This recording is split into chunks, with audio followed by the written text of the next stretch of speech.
ஸ்ரீ குருபியோ நமக. அனைவருக்கும் நமஸ்காரம். நாம் காவிரியின் பெருமைகளை எடுத்து சொல்லும் துலா காவேரி புராணம் சில பதிவுகளாக பார்த்து வருகிறோம். இது துலா காவேரி ஸ்நான மகிமையையும் புராண சிரவணம் செய்வதால் ஏற்படும் பலனையும் மற்றும் பல வாழ்வியல் தர்மங்களையும் நமக்கு எடுத்து சொல்கிறது. இது தர்மவர்மா என்ற ராஜரிஷிக்கு தால்பிய முனிவர் சொல்வது போல, அதற்கு முன் ஹரிச்சந்திரன் கேட்க அகஸ்தியர் சொல்வது போல, நாரத தர்மபுத்திரருக்கு சொல்வது போல கதைக்குள் கதை கதைக்குள் கதையாக அமைந்துள்ளது. ஒரு பன்றியின் மேல் ஒரே ஒரு காவிரியின் நீர்த்திவளையானது பட்டு அது தன் பாபம் அனைத்தும் நீங்கி அந்த க்ஷணத்திலேயே சொர்க்கலோகம் சென்றது. இது பிரம்மசர்மா சுஷீலா சரித்தத்துடன் இணைந்த கதை. இதை இந்த பதிவில் தெரிந்து கொள்ளலாம். இந்த சுஷீலை சரித்தம் கேட்பவர் 100 ஆண்டுகள் சௌக்கியமாக சகல பேறுகளுடன் வாழ்வர் என்று சொல்லப்படுகிறது. இதில் சதாச்சாரம், அஸ்வத்த மகிமி, அதாவது அரசமர பூஜை விதிகள், தர்மங்கள், எந்த நாட்களில் எந்த நேரங்களில் அரசமர பூஜை பிரதட்சணம் செய்ய வேண்டும், எந்த நாட்களில் செய்யக்கூடாது, இப்படி செய்வதால் கிடைக்கும் பலன் என்ன, மேலும் பதிவிரதா தர்மம், கிரகஸ்த தர்மம் பற்றி விவரமாக சொல்கிறது. அனைவருமே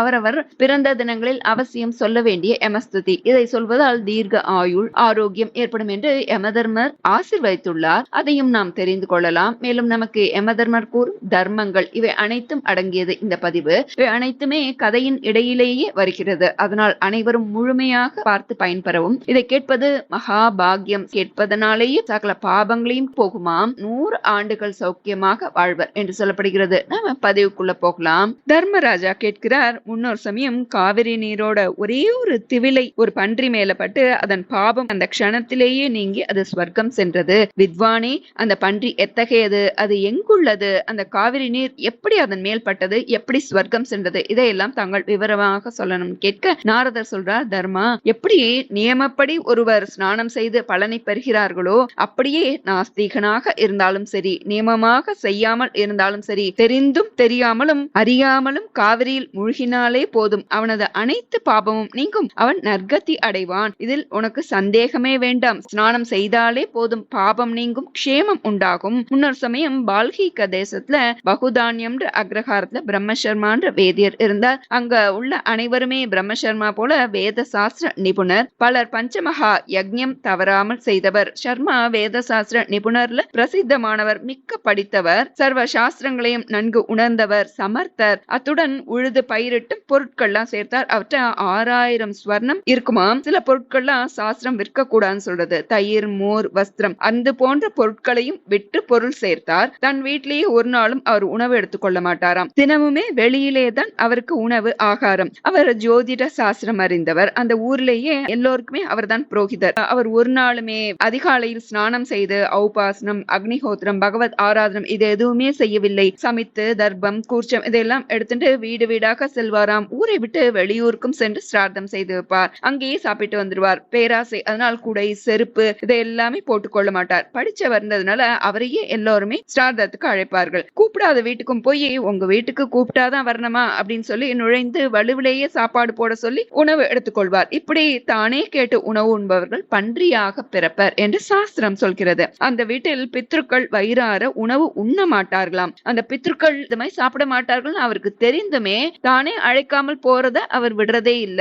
அதுக்கு எந்த பிராயச்சித்தமுமே அவர் செய்துக்கிறது இல்ல. எங்க சிரார்த்தம், எங்க ஹோமம், எங்க தானம் கிடைக்கும் இப்படின்னு அலைந்து கொண்டே இருப்பார். வீட்டுல தங்குறதே இல்ல. வீட்டுல குழந்தைகள்லாம் இருப்பார்களே, இவர் வெளியே போய் சாப்பிட்டு வந்துருவார். வீட்டுல குழந்தைகள்லாம் நல்ல உணவு எடுத்துட்டா செலவாருதுன்னு சொல்லி கோவிச்சுப்பார். இப்படி தின்னா வீடு உருப்பிடுமான்னு சொல்லி கத்துவார், சண்டை போடுவார். ஏதானும் ஒரு நாள் வீட்டுல சாப்பிட வேண்டிய நிலைமை வந்ததுன்னா அவர்களுக்கு எல்லாம் பாடம் கற்பிக்கணுமே, அதனால நெய், கரிகாய்கள்லாம் எடுத்துக்காம வெறும் சாதத்தை மட்டும் வச்சுட்டு அவர்களுக்கு நேரம் சாப்பிடுவாராம். ஆனா வேலை தவறாம வெளியில போய் நன்னா சாப்பிட்டு தன்னோட வயிற்றை ரொப்பிக் கொள்வார். இப்படி இருக்கிற போது அவர் ஏதோ ஒரு பூர்வ புண்ணியம் அவனுக்கு சுஷீலான்ற பரம பதிவிரத்தை அவரது மனைவியாக அமைந்தால். பதிக்கு சதா பணிவிடை செய்பவள். அவர் வெளியூர் சென்றால் அவர் வர வரைக்கும் மிக குறைவாக உணவு எடுத்துக்கொண்டு அனாவசியமாக அவர் கோபித்தாலோ மிரட்டினாலும் எவள் கோபமே படாமல் நெய், மோர், பால்லாம் விற்கிறது பாபம் என்று தெரிந்தாலும் அவர் ஏதானும் சொல்வாரோன்னு சொல்லி அதையும் விற்று பொருள் சேர்ப்பாள். சாமர்த்தியசாலி. இப்படி தன் கணவன் தன் நித்திய கர்மங்களை விட்டு பொருள் சேர்ப்பதிலேயே குறியாக இருக்கிறாரே, இவருக்கு எப்படியாவது நல்ல உபதேசம் செய்ய வேண்டும், நல்லதை எடுத்து சொல்ல வேண்டும் என்று நினைத்தாள். அதற்குரிய நேரமும் அமைந்தது. சுவாமி,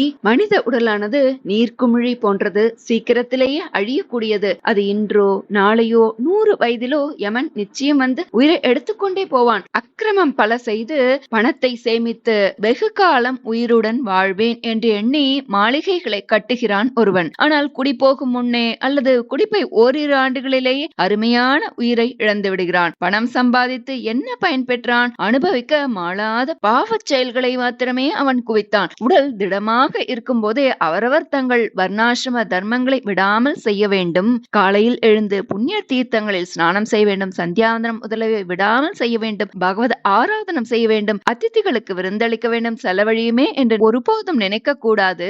நம் வாழ்க்கைக்கு பணம் அவசியம் வேண்டும். ஆனா அதிகமான பணம் கஷ்டத்தையே கொடுக்கும். நாம் பணம் சம்பாதித்து வைக்கிறோம். உயிருடன் இருக்கும் போது அரசர்களுக்கு வரி கட்டுகிறோம். இரவில் திருடர்கள் களவாடுகிறார்கள். பகலில் தெரிந்தோ தெரியாமலோ உறவினர்கள் பறித்து செல்கிறார்கள். அதற்கு மிகுந்துள்ள பணம் நாம் சாகும் பொழுது உடன் எடுத்து போகிறோமா? இல்லையே, அது கூட வரவே வராது. இப்படிப்பட்ட பணத்தை சம்பாதிக்கவே உங்களது நித்திய கர்மங்களை நித்திய அனுஷ்டானங்களை விட்டு வெளியில் ஏன் இப்படி ஓடுகிறீர்கள்? அடுத்தவர்களுக்கும் விட்டுக் கொடுங்கள், அவர்களும் சம்பாதிக்கட்டுமே. நமக்கோ அளவற்ற பணம் இருக்கிறது. தினமும் 1000 பேருக்கு விருந்தளிக்கலாம். ஒரு மனைவியானவள் கணவனிடத்தில் அன்பாக அனுகூலமாக இருக்க வேண்டும். கணவனிடத்தில் பிரியமில்லாத மனைவியும் பிக்ஷை எடுத்து உண்ணாத பிரம்மச்சாரியும் பிராமணனை உதவிக்கு வைத்துக் கொள்ளாத ராஜாவும் அக்னி பூஜை செய்யாத பிராமணரும் அதோகதி அடைவர், அழிந்தே போவர். அதனால் நீங்கள் இன்று தொடங்கி தினம் அதிகாலை எழுந்து ஸ்நானம் செய்து உபாசனம் செய்ய வேண்டும். பகவத் ஆராதனம் செய்ய வேண்டும். நிறைய பருப்பு காய்கறிகள் சேர்த்து அதிதி போஜனம் செய்து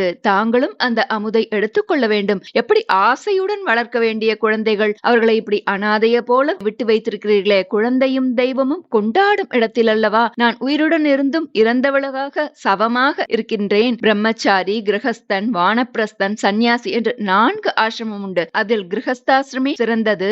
ஒரு மனைவி அனுகூலமாக குணமுள்ளவளாக இருந்தால் அந்த வீட்டில் லட்சுமி நித்தியவாசம் செய்வாள். அதே மனைவி பிரதிகூலையாக இருந்தால், நல்ல ஒரு மனைவியை, குணமுள்ள மனைவியை கணவன் அனாதரித்தால், வஸ்திர ஆபரணங்கள் வாங்கி கொடுக்காமல் அவளை கலங்க செய்தால் அந்த வீட்டில் லட்சுமி தங்க மாட்டாள். இந்த குழந்தைகள் வேத சாஸ்திரம் இல்லாமல் பாமரர்கள் போல இருக்கின்றார்களே, அனாச்சாரர்களாக நன்றி கெட்டவர்களாக ஆகாதபடி தாங்களே இவர்களை ரட்சிக்க வேண்டும். வீடு, மனைவி, மக்கள், செல்வம் இதெல்லாம் உங்கள் கூட வருமா என்ன? நீங்கள் செய்த தர்மம் ஒன்றுதான் உங்களது நண்பனை போல கைவிடாமல் உங்களுடன் சேர்ந்து வரும். அதனால் தர்மத்தை நன்கு செய்யுங்கள். வெளியூர் செல்பவர்களுக்கு வழியில் பசியார அவர்கள் கொண்டு போவார்கள் அல்லையா பத்தன்னம் என்னும் கட்டுசாதம், அதுதானே உதவுகிறது, பசி தீர்க்கிறது.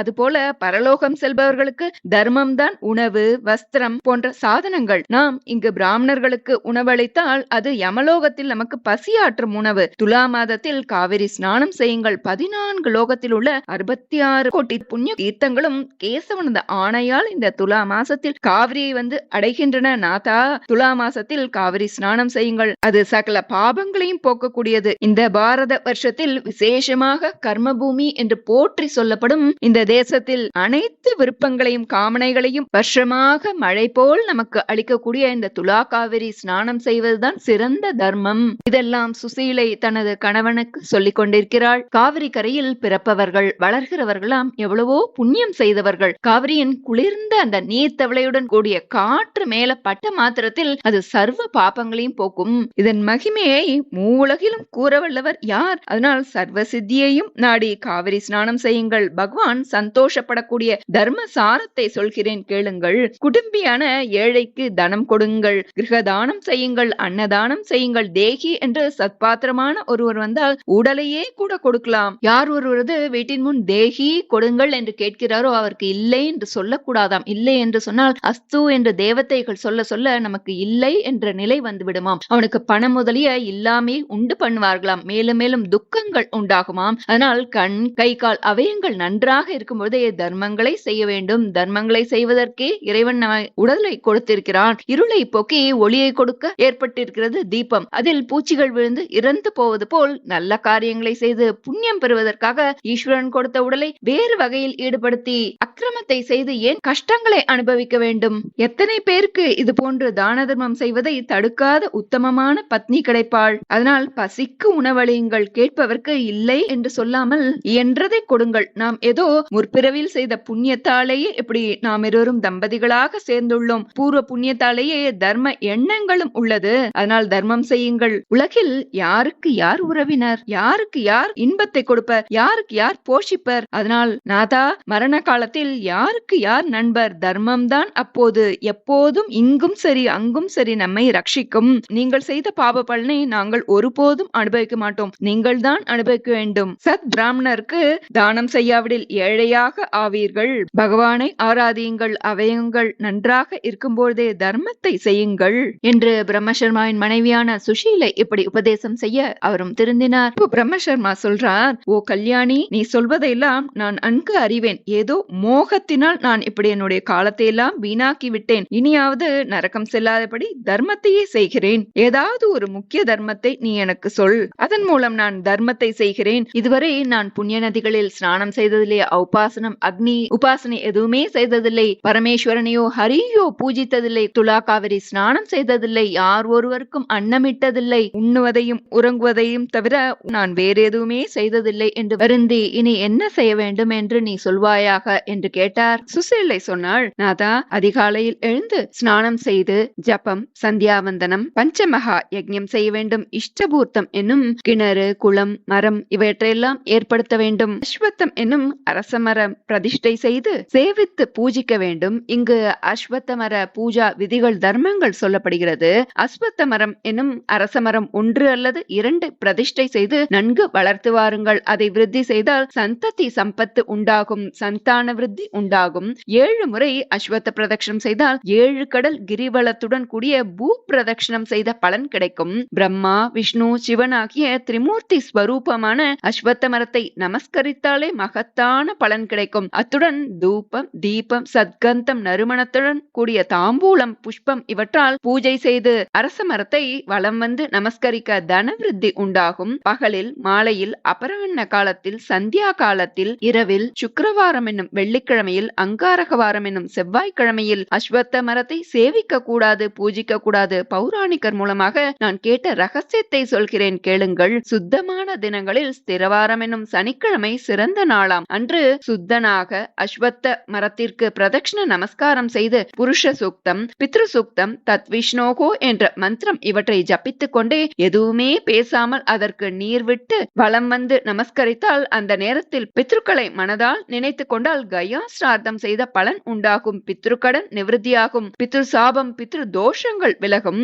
சனிக்கிழமை காலையில் அஸ்வத்த மரத்தை ஆலிங்கனம் செய்து தழுவி கொண்டால் உடனேயே கைமேல் பலன், வியாதி, மரணம், வேறு துர்க்கதிகள் இவைகளிலிருந்து விடுபடுவார்கள். பானுவாரம் எனும் ஞாயிற்றுக்கிழமையில் அபிஷேகம் செய்தால் நேத்திர ரோகம், கண் ரோகங்கள் எல்லாம் விலகும். சோமவாரத்தில், திங்கட்கிழமையில் அபிஷேகம் செய்பவருக்கு கிரக தோஷம் ஏற்படாது. வியாழக்கிழமை, குருவாரத்தில் அபிஷேகம் செய்பவர், பூஜிப்பவர், வலம் வருபவர் அழகிய பெண்ணை பெறுவார்கள். மங்களமான கன்யகை உண்டாவாள். இப்படி அஸ்வத்த சேவை செய்து சதாச்சாரத்துடன் சிவ பூஜை செய்ய வேண்டும். சதா சிவசிவா என்று ஜபித்தாலே சகல மனோவிருப்பங்களும் பூர்த்தியாகும் என்று கூறினாள். அதை கேட்ட பிரம்மசர்மா வயதானவராக இருந்தாலும் அரசமரத்தை பிரதிஷ்டை செய்து அதை சுற்றி அழகான மேடைகள் எல்லாம் அமைத்து அஸ்வத்த சேவையில் ஈடுபட்டார். சுஷீலையும் தன் கணவன் திருந்தி நல்ல வழியில் இருப்பதை கண்டு மகிழ்ந்தாள். அவள் அவரது மனம் கோணாமல் பணிவிடை செய்தாள். இங்கு பதிவிரதா தர்மங்கள் சொல்லப்படுகிறது. எப்போதும் கணவனுக்கு துணையாக சத்காரியங்களுக்கு தடங்கள் ஏற்படாமல் நடந்து வந்தாள். அவருக்கு கோபம் வந்தாலும் சிரித்து கோபத்தை ஆற்றுவாளாம். மிரட்டினால் பயப்படுவாள். சந்தோஷத்துடன் இருக்கும்போது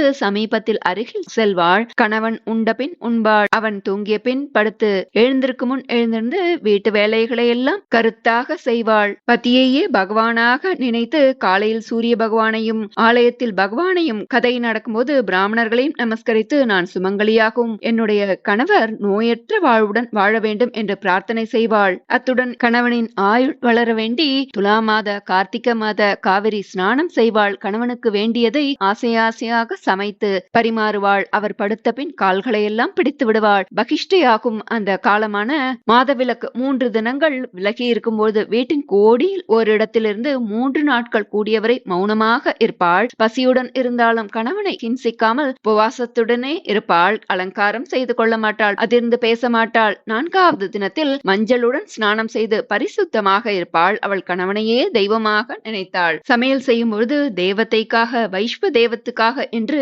வேண்டியே சொல்லியே சமைக்க ஆரம்பிப்பாள். கணவனின் அனுமதியோடு காலத்தில் வரும் சந்நியாசிகளுக்கு, மற்ற அதிதிகளுக்கு அறுசுவையுடன் அன்னமளிப்பாள். தரித்திரர்களுக்கு தன உதவி செய்து வந்தாள். ஒரு சமயம் பிக்ஷுக்களுக்கு, அதிதிகளுக்கு அன்னமிட்டு விட்டு தனது கணவனுக்கு உணவு பரிமாறி கொண்டிருந்தாள். அந்த சமயம் பிரம்மசர்மா பிரம்மசர்மாவின் ஆயுள் முடிந்தது. யமனால் தூண்டப்பட்ட கிங்கரர்கள் அந்த இடத்துக்கு வந்தார்கள். சுஷீலையின் கற்பின் மகிமையால் தகிக்கப்பட்டு அவர்கள் அங்கே அருகில் வர முடியாமல் யமனிடமே ஓடி முறையிட்டனர். சுஷீலையின் தேஜஸினாலும் அந்த வீட்டின் அருகில் செல்ல முடியாமல் பிழைத்தால் போதும் என்று பயந்து 10 திக்குகளிலும் பறந்து ஓடி வந்தோம் என்று சொன்னார்கள் யமதர்மனிடம். அதை கேட்டு தர்மராஜர் சித்திரகுப்தரை பார்த்து, கண்ட இடங்களில் உண்பது முதலான பாபங்களால் பிரம்மசர்மாவின் ஆயுள் முடிந்தது. நீ வேகமாக சென்று அவனை கொண்டு வா என்று உத்தரவிட்டார். சித்திரகுப்தனும் உடனே சென்று கற்பரசியான சுஷீலையை பார்த்து பயந்தார். அவர் கண்ணில் படாமல் ஒளிந்து நின்று கொண்டிருந்தார். அந்த சமயம் பிரம்மசர்மா மனைவியை பார்த்து, நீ இன்று செய்த சமையலானது மிக ருச்சியாக உள்ளது, அதனால் நீ இது இரவு உண்பதற்காக கொஞ்சம் எடுத்து வை என்று சொல்வதை கேட்டு சித்திரகுப்தன் கழுக்கு என்று சிரித்தான். அந்த சிரிப்பு சத்தத்தை கேட்ட சுஷீலை யார் சிரித்தது அப்படின்னு நாலாபுரம் சுத்தி சுத்தி பாக்குறா. ஒருவருமே கண்ணுல படல. சித்திரகுப்தன் சிரிச்சதை கேட்டோன்னே சுஷீலைக்கு ஆச்சரியம். அவர் உடனே சொல்றா, நான் தெய்வத்தை பூஜித்திருந்தால், என்னிடம் கற்பிருந்தால், நான் நல்ல எண்ணத்துடன் இருந்தால் சிரித்தவர் என் எதிரில் தோன்றட்டும். உலகத்தில் நான் பார்ப்பதிலெல்லாம் கேட்பதிலெல்லாம் உள்ளும் புறமும் எங்கும் வியாபித்திருப்பவர் நாராயணன் என்ற ஸ்மிருதி வாக்கியம் சத்தியமானால் சிரித்தவர் என் எதிரில் தோன்றட்டும். பெண்களுக்கு பதியே தெய்வம் என்ற பெரியோர் சொல் சத்தியமானால், பெரியோருக்கு நான் ஆதித்யம் செய்தது உண்மையானால் பலன் அதற்கு உண்டென்றால், காவிரியில் நான் துலா மாசத்தில் ஸ்நானம் செய்தது நற்பலன் கிடைக்கும் என்றால், நான் சாதுக்களை பூஜித்திருந்தால் நாராயணனே பரபிரம்மம், நாராயணனே ஆத்மா என்ற வேத வாக்கியம் சத்தியமானால் சிரித்தவர் என் முன் தோன்றட்டும் என்று கூறினாள். சுசீலை சொன்ன சபத வார்த்தைகளை கேட்டு சித்திரகுப்தனுக்கு ஆச்சரியம். அழகிய உருவத்துடன் பளபளப்புடன் அவள் முன் தோன்றினார் சித்திரகுப்தன். முதலில் அவள் வந்தது அக்னியோ இந்திரனோ சிவனோ என்று பலவாறு யோசித்தாள். பின் சுஷீலை தனது நன்னடத்தையினால் பிரபாவத்தினால் அவர் சித்திரகுப்தன் என்பதை, அவர் வந்த காரணத்தையும் அறிந்தாள். உடன் விழுந்து வணங்கினாள். வணங்கியவளை தீர்க்க சுமங்கலி பவ என்று ஆசீர்வதித்தார் சித்திரகுப்தன். பிறகு அவள் அர்க்ய பாத்தியம் பழம் முதலியவெல்லாம் கொடுத்து சித்திரகுப்தரை உபசரித்தாள். நீங்கள் வந்ததன் காரணம் என்ன என்று கேட்டாள். சித்திரகுப்தனும், உனது கணவனுடைய ஆயுள் முடிந்துவிட்டது, அவரது உயிரை எடுத்துக்கொண்டு போகவே நான் வந்தேன். அதை கேட்ட சுஷீலை, என் கணவனது ஆயுள் எப்படி முடியும்? நான் உங்களை வணங்கிய பொழுதே நீங்கள் நீண்ட காலம் தீர்க்க சுமங்கலியாக வாழ்வாய் என்று ஆசீர்வதித்தீர்களே என்று கேட்டாள். அதை கேட்டு வெட்கமடைந்தான் சித்திரகுப்தன். உன்னுடைய கணவனை கொண்டு செல்லவே நான் இங்கு வந்தேன். நீ வணங்கிய பொழுது உன்னை ஆசீர்வதித்து கூறினேன். அப்படி சிறியோர் வணங்கும் பொழுது பெரியோர் ஆசீர்வாதம் செய்யாவிட்டால் பெரியோரது ஆயுள் குறையும்.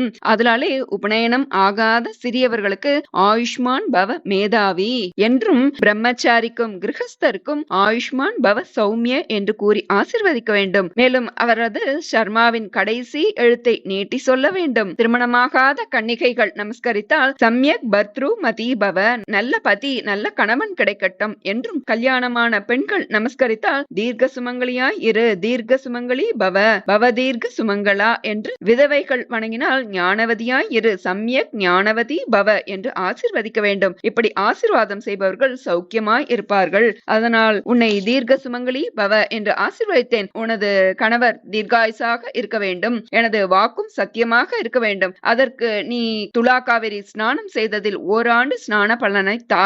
உன்னுடைய கணவனை நான் அழைத்து சென்று யமனிடம் காட்டி திருப்பிக் கொண்டு வருகிறேன் என்று சித்திரகுப்தன் கூறினார். அதை கேட்ட சுஷீலா, காரணமில்லாமல் நீங்கள் எதற்காக சிரித்தீர்கள் என்று கேட்க, உனது கணவர் பாபத்தினால் ஆயுளை இழந்து அந்த அடுத்த க்ஷணத்தில் உயிரை விடப் போகிறான். அதை அறியாமல் ராத்திரி வரை இந்த உணவு ருச்சியாக உள்ளது, எடுத்து வை என்று சொன்னானே. அதை கேட்டு எனக்கு சிரிப்பு வந்தது. அது இல்லாமல் பிள்ளைகளையும் வீட்டையும் மனைவியையும் காப்பாற்ற வேண்டும் என்று பல பாவ காரியங்களை எல்லாம் செய்தான். நான் வீட்டிலேயே இருந்தால் இவர்களது கதி என்னாகும் என்று எண்ணி சம்சார பந்தத்தால் தெரிந்தான். அப்போதெல்லாம் ஆச்சாரத்தை கைவிட்டான். இப்படி எல்லோரும் இந்திரியங்கள் தளர்ந்த பின் உடலால் நோய் சூழும் பொழுது மனைவி மக்களை எல்லாம் பார்த்து என்னை ரட்சியுங்கள் என்று அழுகிறார்கள். அதை கண்டு உறவினர்கள் எல்லாம் நல்ல பலமாக இருக்கும் பொழுது இவன் பரலோகத்துக்கு வேண்டிய புண்ணியத்தை எல்லாம் கொஞ்சம் கூட செய்யவே இல்லையே, இனி எங்கே செல்வது என்று கேட்பார்கள். அவன் கத்தும் பொழுது, உனக்கு இங்கெல்லாம் சாப்பாடு கிடையாது, வெளியே போ என்று பிள்ளைகள் முதலானவர்களுமே விரட்டி விடுவார்கள். இனி புண்ணியம் செய்ய முடியவில்லையே என்று சொன்னார்கள் நோயுற்றவர்கள் பூனையை எலியை பிடிப்பது போல அந்த சமயத்தில் யமன் ஜீவனை பிடித்து செல்கிறான். அதனால் என்னுடையது என்ற எண்ணத்தை விட்டு தர்மத்தை அனுஷ்டிக்க வேண்டும். சுஷீலே, நீ கொடுக்கும் காவேரி ஸ்நான புண்ணியத்தாலும் என்னுடைய அனுகிரகத்தாலும் உனது கணவன் தீர்க்க ஆயுசுடன் இருப்பான். ஒரு ஜாம காலம் வரை இந்த உடலை நீ ஜாகிரதையாக ரட்சணம் செய், அழாதே, ஜீவனை திருப்பிக் கொண்டு வருகிறேன் என்று சித்திரகுப்தன் கூறினார். இதன் மூலம் துலா காவேரி ஸ்நான மகிமை நாம் அறிந்து கொள்ள முடிகிறது. சுஷீலா தனது துலா மாச ஸ்நான பலத்தை தந்ததினாலேயே அவளது இறந்த கணவர் பிரம்மசர்மா யமலோகம் சென்று சித்திரகுப்தன் அவரை திருப்பி அழைத்து வருவதாக வாக்கு கொடுத்துள்ளார். இதை நாம் மேலே கதையில் பார்த்தோம். இதுவும் சத்தியவான் உயிரை மீட்ட சாவித்திரி கதை போலவே உள்ளது. காவிரி மகிமைதான் எப்பேற்பட்டது, அதை யாரால் வர்ணிக்க முடியும்? இதை மேலே விவரமாக சொல்ல வேண்டி தர்மர் கேட்க நாரதர் சொல்றார், சுஷீலையும் சித்திரகுப்தனும் பேசியது மிகவும் ரகசியமானது. அதை பிரம்மசர்மாவும் அறியவில்லை. சீக்கிரம் எனக்கு சாப்பாடு போடு, நான் வயலுக்கு போக வேண்டும்னு பிரம்மசர்மா கேட்க சுஷீலையும் சாப்பாடு போடுறா. அது தொண்டையில போய் அடைத்துக் கொள்கிறது. வியாஜமாக அதை எடுத்துக்கொண்ட சித்திரகுப்தன் அவனது ஜீவனை இழுத்துக்கொண்டு யமலோகத்துக்கு செல்கிறான். வழியிலேயே செருப்பு தைத்து ஜீவனம் செய்யும் 2 கடன்காரர்கள் சண்டாளர்களை பார்க்கிறான். அவர்கள் வழிமறித்து, ஏ துஷ்டனே, நீ எங்கே செல்கிறாய்? இப்போ எங்கள்கிட்ட நல்லா அகப்பட்டு கொண்டாயா? உன்னை நாங்கள் விடுவோமா? எங்களுடைய காலனியை பாதரட்சியை வாங்கி கொண்டு அதற்கு பணமும் கொடுக்காமல் எங்களை ஏமாற்றினாயே, அதை திரும்ப கொடு எங்களுக்கு போ, இல்லை என்றால் உன்னை விடமாட்டோம் என்று அவர்கள் சத்தம் போட்டார்கள். சித்திரகுப்தனோ அந்த இருவரையும் பார்த்து, அதற்குரிய விலையை சொல், நான் தந்து விடுகிறேன், பொருளை வாங்கிக்கொள், இவனை விடுங்கள் என்று சொன்னார். அதற்கு அந்த 2 கடன்காரர்களும், சுவாமி, நாங்கள் மிகவும் பசியோடு தவிக்கும் பொழுது அதை இவரிடம் விற்றோம். ஆனா அப்பொழுது பணம் கொடுக்காமல் வீட்டிலே சென்று பதுங்கிக் கொண்டார். சில நாள் கழித்து அவர் வீட்டில் இருந்து கொண்டே, செருப்பா, பணமா, செருப்பு எங்க இருக்கு, பணம் எங்க, அதெல்லாம் எதுவும் கிடையாது அப்படின்னு சொல்லி எங்களை திட்ட ஆரம்பித்தார், சபித்தார். அதனால் இப்போ எங்களுக்கு பணம் வேண்டாம், அந்த செருப்புக்கு சமமாக அவரது தோலை அறுத்து தரட்டும். பசுவையும் பிராமணனையும் பெண்களையும் கொன்றவர்களுக்கு கூட பிராயஷ்சித்தம் செய்து கொண்டால் நற்கதி உண்டு. ஆனால் கடனை திருப்பி கொடுக்காமல் செல்பவருக்கு வேறு பிராயஷ்சித்தமே கிடையாது. பொருளை திருப்பி கொடுப்பதுதான் பிராயஷ்சித்தம். இல்லை என்றால் ஒரு பிரளய காலம் வரை நரகத்தில் துன்பப்பட வேண்டும். நாங்கள் இருவருமே இவர் எங்களுக்கு கொடுக்க வேண்டிய பணத்தின் வட்டிக்காக இவருக்கு புத்திரராக பிறந்து கடன் அடையும் வரை இவர் வீட்டிலிருந்து கடன் கழிப்போம், உணவு உண்போம், அந்த கடன் கழிந்த பின் இறந்து விடுவோம் என்று பிரம்மசர்மாவை அடிக்க ஆரம்பித்தார்கள். இப்போது அஸ்வத்த மகிமை சொல்லப்படுகிறது. அந்த சமயத்தில் 2 பிரம்மச்சாரிகள் அங்கு வந்தார்கள். அவர்களது வாதத்தை கேட்டு, பிரம்மசர்மா கொடுக்க வேண்டியதை நாங்கள் கொடுக்கிறோம், அவரை விட்டு விடுங்கள், எவ்வளவு கொடுக்க வேண்டும் என்று கேட்க, அந்த 2 பாதரட்சை வியாபாரிகள் 2 கடன்காரர்களும் நடந்ததையெல்லாம் சொல்லி பாதரட்சைக்கு சமமான தோலை கொடுக்க வேண்டும் என்று சொன்னார்கள். சரி, இவர் கடனிலிருந்து விடுபட்டட்டும், அவரை விடுங்கள், அதற்கு சமமான தோலை நாங்கள் தருகிறோம் என்று அந்த 2 பிரம்மச்சாரிகளும் தங்களது தொடையிலிருந்து தோலை அறுத்து அந்த 2 கடன்காரர்களிடம் கொடுத்தார்கள். அதை அவர்களும் நிறுத்து பார்த்து எடுத்துக்கொண்டு அந்த பிரம்மசர்மாவை விட்டுவிட்டார்கள். இதை பார்த்த பிரம்மசர்மாவுக்கு ஆச்சரியம். அந்த 2 பிரம்மச்சாரிகளையும் பார்த்து, நீங்கள் யார், எதற்காக எனக்கு உபகாரம் செய்கிறீர்கள், உங்களுக்கு எப்படி என் மேல் அன்பு வந்தது, நான் உங்களுக்கு என்ன உதவி செய்தேன், சாதுக்களின் சங்கம் எதனால் எனக்கு கிடைத்தது, எப்படி என் பாவமெல்லாம் பறந்தது என்று கேட்டார். அதற்கு அந்த 2 பிரம்மச்சாரிகளும், ஐயா, நாங்கள் உங்களால் வைத்து வளர்க்கப்பட்ட 2 அரச மரங்கள், தினமும் தாங்கள் நீர் விட்டு எங்களை வளர்த்து சேவித்தீர்கள், பாபம் நீங்கும்படி வேண்டி ஸ்திரவாரம் எனும் சனிக்கிழமையில் 7 பிரதட்சணம் செய்தீர்கள், அதனால் நாங்கள் உங்களது கடனை நீக்கினோம். நீங்கள் திரும்பி வந்த பிறகு நீங்கள் செய்த பூஜையும் நாங்கள் தோலில்லாமல் இருப்பதையும் நதிக்கரையில் பார்ப்பீர்கள் என்று சொல்லி மறைந்தார்கள். சித்திரகுப்தன், பார்த்தாயா அஸ்வத்த விருட்சத்தின் மகிமையை என்று பிரம்மசர்மாவிடம் சொல்லி, நீ செய்த பாபங்கள் எல்லாம் அஸ்வத்தை கண்டவுடன் ஓடி பறந்தோடிற்று பார்த்தாயா என்று சொன்னார். நீ பூமியில் திரும்பி சென்று உத்தமமான புண்ணியங்களை செய். இப்போது உனக்கு யமனை சந்தோஷப்படுத்தவும் நான் கொடுத்த ஆயுளை ரட்சணம் செய்யவும் உனக்கு நான் யமஸ்தோத்திரத்தை சொல்கிறேன், உபதேசிக்கிறேன், கேள் என்று யமஸ்தோத்திரத்தை சித்திரகுப்தன் பிரம்மசர்மாவுக்கு உபதேசித்தார். யமன் அருகில் நீ செல்லும் பொழுது நமஸ்கரித்து இந்த ஸ்தோத்திரத்தை சொல், அவர் உன்னை ஆசீர்வதிக்கும் வகையில் தீர்காயுளை தருவார் என்று சொல்லி யமனுடைய இருப்பிடத்துக்கு அழைத்து சென்றார் சித்திரகுப்தர். பிரம்மசர்மாவும் யமனது இந்த ஸ்தோத்திரத்தை சொல்லிக் கொண்டே அந்த சபையில் யமதர்மனை பார்த்தவாறு சென்றார். நவரத்னம் இழைத்த சிம்ஹாசனத்தில் சூரியனை போல் பிரகாசிக்கும் கிரீடம் அணிந்து கேயூரம், கடகம் முதலிய திவ்ய ஆபரணங்களால் பிரகாசிப்பவர், அழகிய கட்டிசூத்திரம் அணிந்தவர், இடையிடையே மாணிக்கம் ரத்னம் கலந்த முக்தாகாரம் அணிந்தவர், உருக்கிய தங்கம் போன்ற குண்டலம் அணிந்தவர், வெண்பட்டு அணிந்தவர், வேதரூபி தயானித்தி யக்ஞோபவீத்தம் உத்தரியம் இவைகளால் பிரகாசிக்கும் மார்புடையவர், சாந்தமாயுள்ள